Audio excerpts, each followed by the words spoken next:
I've read every theory on how they built those pyramids. The Great Pyramid of Giza has 2,300,000 stones in it. Some of them they weigh between 2 and 80 tons. Some of them are cut from a quarry that's hundreds of miles away. These things that pyramid is shaped perfectly. Like, if you've up like a quarter-inch there, a half-inch here, by the time you get to the top, that thing's a mess. But meanwhile, it's not. It's perfect. It's also perfectly aligned to true north, south, east, and west. And they're not really sure how old it is. They think they date it to 2,500 BC. But that's just because of organic particles that they pulled from inside stones. But they also say that they probably could have sealed those stones and resealed those stones over time. You're dealing with like a gigantic mystery of unfathomable proportion. That's crazy. Let's go to the pyramid itself. So you have a very fascinating hypothesis as to what the pyramid, or theory, as to what the pyramid actually was. Mm-hmm. And it's based on where the supposed king's chamber is, where those passages go through into it. And what do you think that thing was? Well, my first book pretty much describes what I thought it was in 1998, which was a power plant. The book is entitled The Giza Power Plant. My second book has evolved, and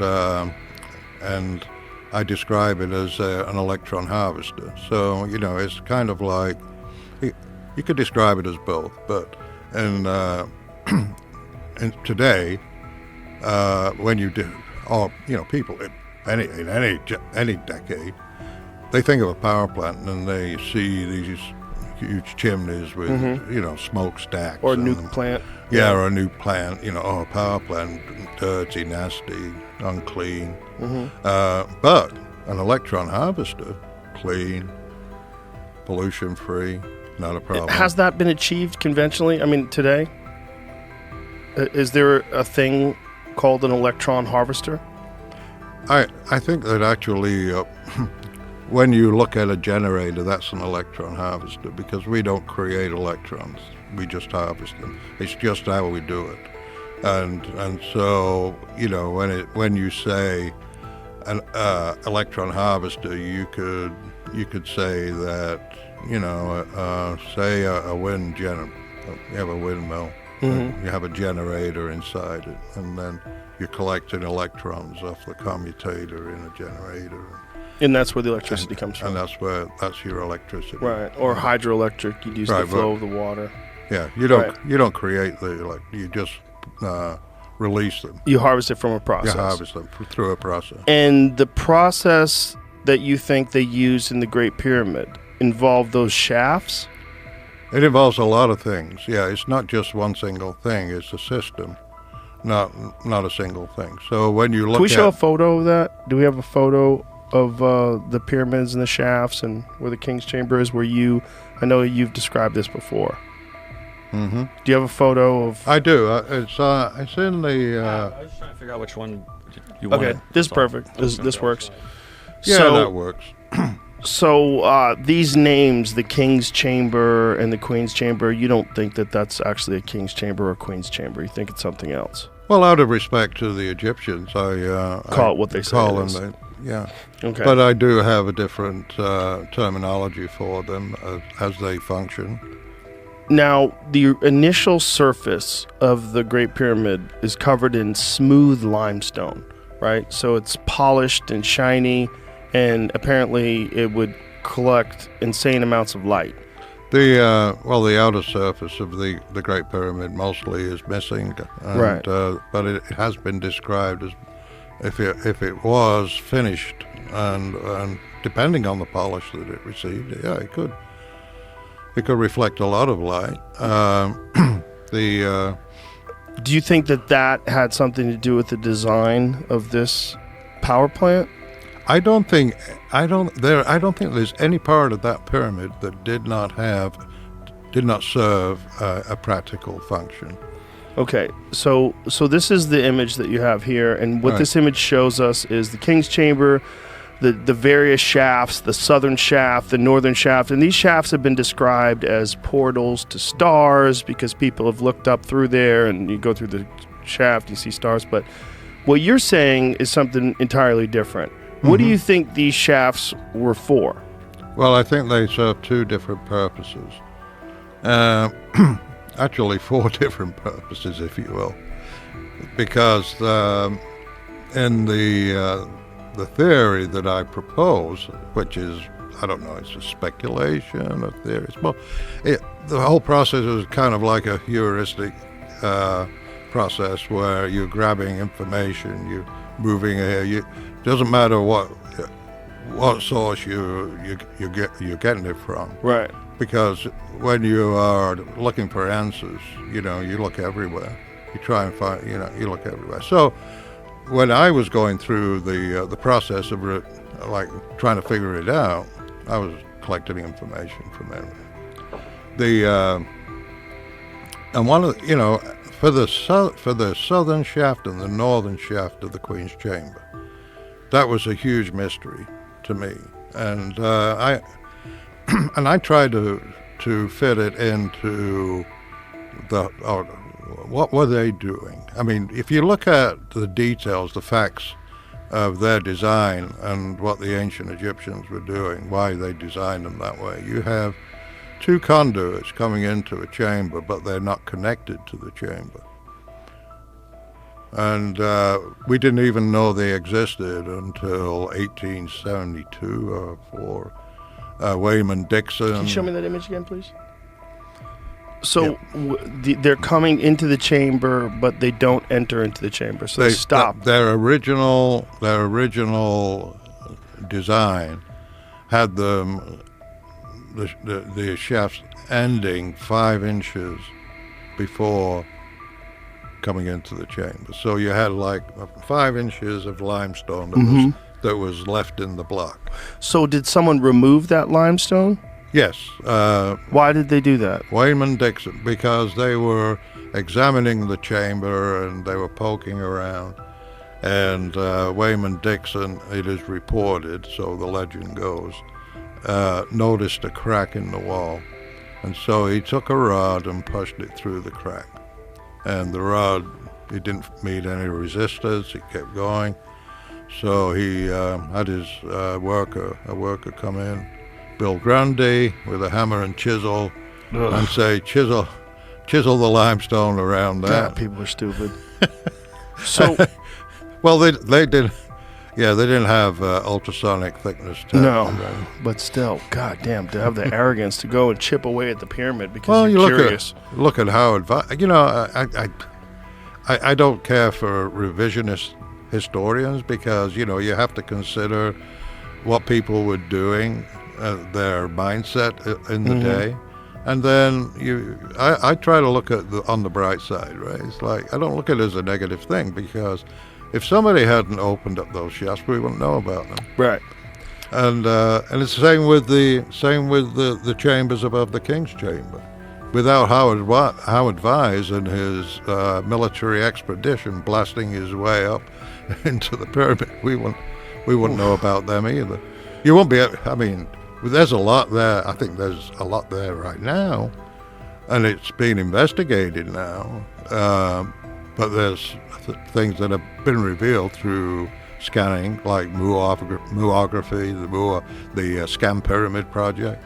And they found that large void above the Grand Gallery. Right. And so, which is larger than the King's Chamber, right? It's longer than the King's Chamber, yeah. And so that's not even represented here on this? It's about the size of the cabin on a Boeing 707. Wow. So if these shafts came through and then they met limestone at the end, what do you think was going on? In order to answer that question, I had to look at the rest of the pyramid. Okay, what was it doing, and how was it functioning? And so one of the key pieces of evidence that I used to propose a process that was going on is the northern shaft. And the northern shaft has dimensions and has an appearance that is similar to a waveguide that you would use for microwaves. And the dimensions of it would approximate the wavelength of hydrogen.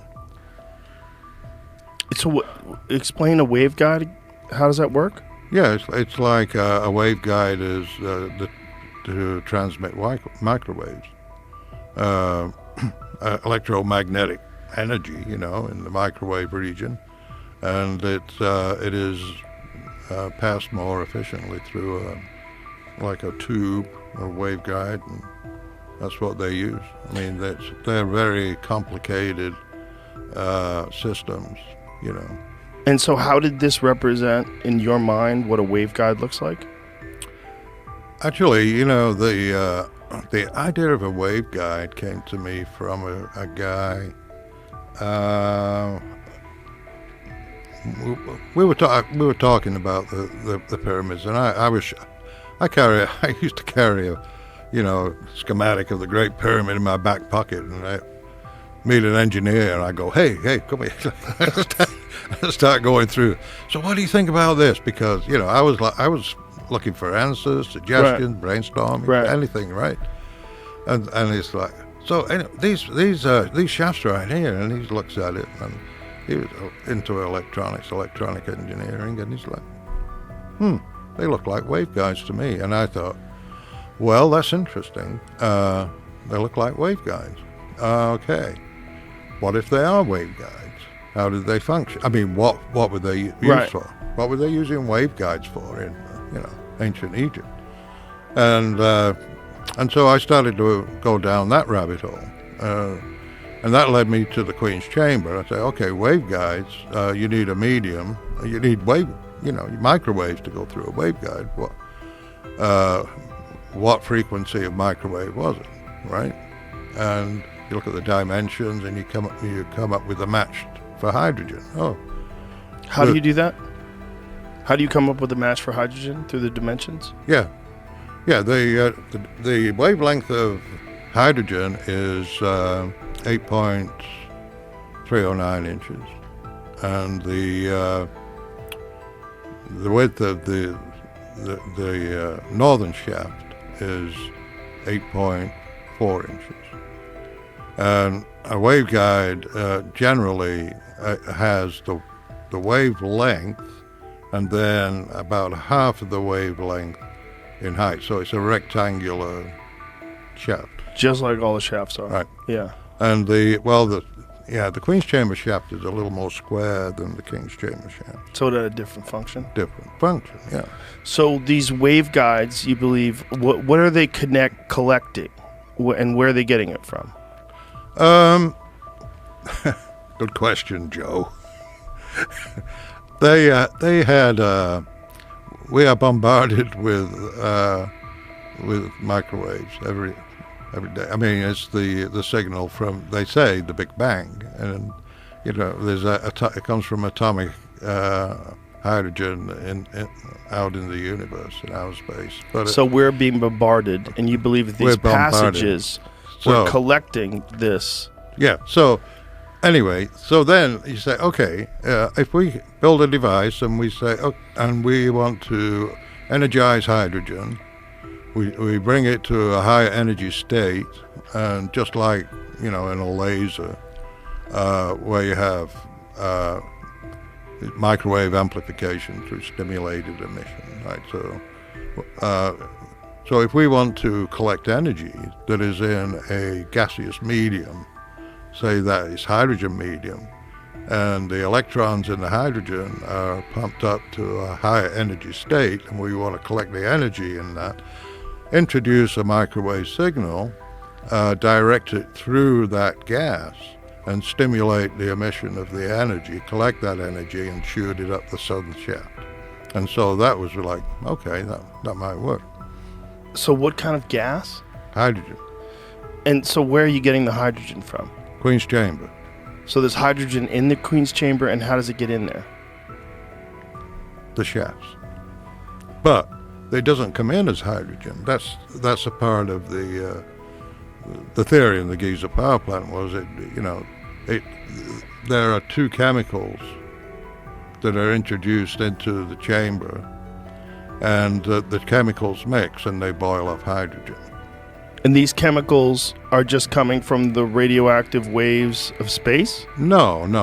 The chemicals, I believe, are manufactured and delivered to those shafts and coming. Okay. Right. So they add some sort of chemicals Right. to it